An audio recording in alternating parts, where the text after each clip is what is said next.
नमस्कार दोस्तों, स्वागत है आपका हमारे चैनल जियो ज्ञान पर। आज का हमारा विषय रहने वाला है हिमालय का भौगोलिक विभाजन। जैसा कि हम सब जानते हैं, भारत भौगोलिक विविधताओं वाला देश है, क्योंकि इसके उत्तर की ओर तो ऊंचे ऊंचे पर्वत हैं, जिसके दक्षिण में उत्तर भारत का विशाल समतल मैदान देखने को मिलता है। यदि दक्षिण की तरफ जाएं तो हमें पुरानी चट्टानों से बना प्रायद्वीपीय पठार देखने को मिलता है, और वहीं हमें द्वीप समूह, तटीय मैदान और थार जैसा विशाल मरुस्थल भी देखने को मिलता है। यदि हम भारत की स्थलाकृतियों को उच्चावच के आधार पर बांटें तो यहाँ पर मुख्यतया 5 प्रकार की स्थलाकृतियाँ हमें देखने को मिलती हैं। ये प्रमुख स्थलाकृतियाँ हैं हिमालय पर्वत, उत्तरी भारत का विशाल मैदान, सेंट्रल हाईलैंड, प्रायद्वीपीय पठार, पश्चिम व पूर्वी तटीय मैदान और द्वीप समूह। चलिए अब हिमालय का भौगोलिक विभाजन देखते हैं। हिमालय के भौगोलिक विभाजन को करने से पहले हम यहाँ हिमालय की कुछ प्रमुख विशेषताओं के बारे में जानेंगे। जैसा कि हम सब जानते हैं कि हिमालय दुनिया की सबसे ऊंची पर्वत श्रृंखलाओं में से एक हैं, जिसकी चोटियाँ सदा बर्फ से ढकी रहती हैं। इसी वजह से इसे हिमावन या हिमाद्री भी कहा जाता है। हिमालय पर्वत भारत की उत्तरी सीमा के पास धनुष की आकृति में पूर्व से पश्चिम दिशा में फैला हुआ है, जिसकी लंबाई लगभग 2400 किलोमीटर है और चौड़ाई देखें तो पश्चिम की ओर यह पर्वत चौड़ा है, लेकिन जैसे जैसे हम पूर्व की ओर बढ़ते हैं तो इसकी चौड़ाई कम होती जाती है। जहां कश्मीर में इसकी चौड़ाई लगभग 500 किलोमीटर के आसपास है, तो वहीं अरुणाचल में यह कम होकर 200 किलोमीटर हो जाती है। यदि हम हिमालय पर्वत के द्वारा घेरे गए क्षेत्रफल की बात करें तो यह लगभग 5 लाख वर्ग किलोमीटर के आसपास है। हिमालय पर्वत की औसत ऊंचाई लगभग 6000 मीटर के आसपास है। इसकी एक खास विशेषता ये भी है कि यहाँ पर एशिया की 94 सबसे ऊंची चोटियों में से 92 अकेले हिमालय माउंटेन रेंजेस और काराकोरम में देखने को मिलती हैं। चलिए अब हम हिमालय का भौतिक विभाजन को समझने का प्रयास करते हैं। हम सब जानते हैं कि हिमालय कोई एक पर्वत नहीं है, अपितु यह बहुत सारी समांतर पर्वत श्रृंखलाओं का समूह है। यदि उत्तर से दक्षिण की ओर हम देखें तो यहाँ 4 प्रमुख श्रेणियाँ देखने को मिलती हैं। सबसे उत्तर की ओर स्थित है ट्रांस हिमालय, जिसे टेथिस या तिब्बत हिमालय भी कहा जाता है।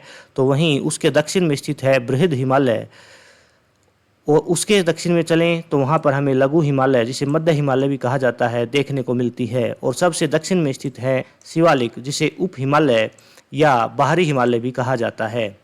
यदि इसको हम मैप पर देखने का प्रयास करें तो यहाँ पर पर्पल कलर से जो माउंटेन रेंज हमें दिखाई है वह है ट्रांस हिमालय। उसके दक्षिण में ब्लू कलर में हमें दिखाई दे रही है वह है ग्रेटर हिमालय, और उसके दक्षिण में चलें तो ग्रीन कलर में हमें जो माउंटेन रेंज दिखाई दे रही है वह है लघु हिमालय, और सबसे दक्षिण में स्थित है पर्पल कलर में शिवालिक की पहाड़ियाँ। चलिए अब हम ट्रांस हिमालय के बारे में जानते हैं। ट्रांस हिमालय को टेथिस हिमालय या तिब्बत हिमालय के नाम से भी जाना जाता है, जिसकी लंबाई लगभग 965 किलोमीटर, चौड़ाई लगभग 40 किलोमीटर, इसकी औसत ऊंचाई लगभग 3100 से लेकर 3700 मीटर के बीच पाई जाती है। इसकी प्रमुख श्रेणियों की बात करें तो यहाँ ट्रांस हिमालय की सबसे लंबी पर्वत श्रेणी है काराकोरम, जिसे उच्च एशिया की रीढ़ भी कहा जाता है। यहीं पर विश्व की दूसरी सबसे ऊंची चोटी K2, जिसकी ऊंचाई 8611 मीटर है, भी देखने को मिलती है। इसके अलावा 8000 मीटर से ऊंची कुछ प्रमुख चोटियों में से है हिडन पीक और ब्रॉड पीक। यहाँ पर विश्व प्रसिद्ध कुछ ग्लेशियर भी देखने को मिलते हैं, जिनमें सबसे प्रमुख है सियाचिन, जिसकी लंबाई लगभग 72 किलोमीटर के आसपास है। इसके अलावा वाइफो, बाल्टेरो, हिस्पार जैसे ग्लेशियर भी यहाँ देखने को मिलते हैं। काराकोरम श्रेणी के अलावा इसके दक्षिण पूर्व में स्थित लद्दाख रेंज भी इसकी एक प्रमुख अन्य श्रेणी है, जिसकी ऊंचाई लगभग 5800 मीटर के आसपास है, और यह सिंधु नदी और उत्तर की ओर से आने वाली शोक नदी के बीच जल विभाजक का काम भी करती है। इनके दक्षिण पूर्व की ओर तिब्बत में चले तो वहाँ पर हमें कैलाश पर्वत श्रेणी भी देखने को मिलती है। ट्रांस हिमालय की सबसे खास विशेषता है यहाँ पर वनस्पति का आवरण देखने को नहीं मिलता। इसके 2 कारण हैं। पहला कि यह हिमालय पर्वत के उत्तरी ढलान पर है जहां पर सूरज की किरणें बहुत कम पहुंच पाती हैं। दूसरा, दक्षिण पश्चिम मानसून की पवनें हिमालय के दक्षिणी भाग से टकरा कर के वर्षा कर देती हैं, जिससे ट्रांस हिमालय वाला क्षेत्र रेन शेडो जोन में आता है। तो जिससे यहाँ पर न तो सूरज की किरणें मिलती हैं और न ही बरसात होती है। इसी वजह से यहाँ वनस्पति का अभाव देखने को मिलता है। अब हम बात करते हैं महान हिमालय की, जिसे हिमाद्री के नाम से भी जाना जाता है। इस हिमालय की औसत ऊंचाई 6100 किलोमीटर है और इसका आंतरिक भाग ग्रेनाइट, निस और शिस्ट जैसी प्राचीन चट्टानों से बना है। बहुत सारी प्रतियोगी परीक्षाओं में यह क्वेश्चन पहले भी पूछा जा चुका है कि महान हिमालय का निर्माण किस प्रकार की चट्टानों से हुआ है। इसके अलावा पहले ये भी पूछा जा चुका है कि हिमालय की चारों पर्वत श्रृंखलाओं में से कौन सी पर्वत श्रृंखला की औसत ऊंचाई सर्वाधिक है, तो उसमें महान हिमालय का नाम आएगा। अब हम बात करते हैं महान हिमालय की या ग्रेटर हिमालय की सबसे ऊंची चोटियों की। तो इसी हिमालय में विश्व की सबसे ऊंची चोटी माउंट एवरेस्ट भी स्थित है, जिसको सागरमाथा, गौरीशंकर या पहाड़ों की रानी भी कहा जाता है। इसके अलावा यहाँ पर भारत की सबसे ऊंची चोटी कंचनजंगा, जिसकी ऊंचाई 8598 मीटर है, भी देखने को मिलती है। इन सब के अलावा देखें तो 8000 मीटर से ऊंची कुछ प्रमुख चोटियां हैं: मैकाल, धौलागिरी, मनसालू, नंगा और अन्नापूर्णा। यदि हम यहाँ के प्रमुख दर्रों की बात करें तो उनमें बुर्जिल, जोजिला, हिमाचल में स्थित बारालाचला, सिपकिला, उत्तराखंड में नीतिला और लिपुलेखला, सिक्किम में नाथुला और जेलेपला शामिल हैं। यहाँ पर विश्व प्रसिद्ध कश्मीर घाटी भी देखने को मिलती है, जो ग्रेटर हिमालय और पीर पंजाल के बीच में स्थित है।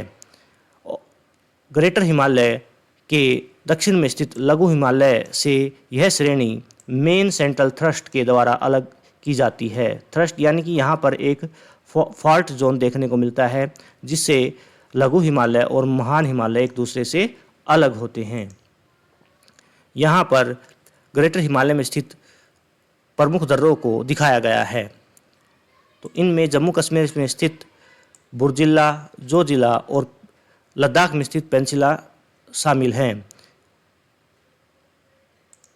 हिमाचल की बात करें तो हिमाचल में इस श्रेणी में स्थित प्रमुख दर्रे हैं: बारालाचला, रोहतांगला, देबसा और सिपकिला। उत्तराखंड की बात करें तो यहाँ के प्रमुख दर्रे हैं मुलिंगला, मानाला, नीतिला, ट्रेल्सला और लिपुलेखला।